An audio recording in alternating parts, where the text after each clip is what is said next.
Ao longo do tempo, os contos foron unha ferramenta fundamental para transmitir valores, entreter e ensinar. Sen embargo, co avance da tecnoloxía, surxiron novas formas de contar historias, dando orixe aos contos interactivos. Existen grandes diferenzas entre estos, tanto no formato como no papel do lector, no obxectivo da lectura, etc.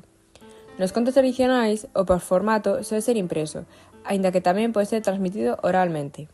A participación do lector é pasiva, xa que se limita a escoitar ou ler a historia, sin intervir no seu desenvolvemento. O seu obxectivo principal é contar unha historia, transmitir valores ou ensinar algunha lección. Pola outra banda, os contos interactivos aproveitan o uso das tecnoloxías de información e comunicación para transformar a experiencia do lector. Preséntase en formato digital, a través de aplicacións, plataformas webs. Neste tipo de contos, a participación do lector é activa, xa que pode tomar decisións que afectan a historia ou realizar actividades relacionadas ao longo destas.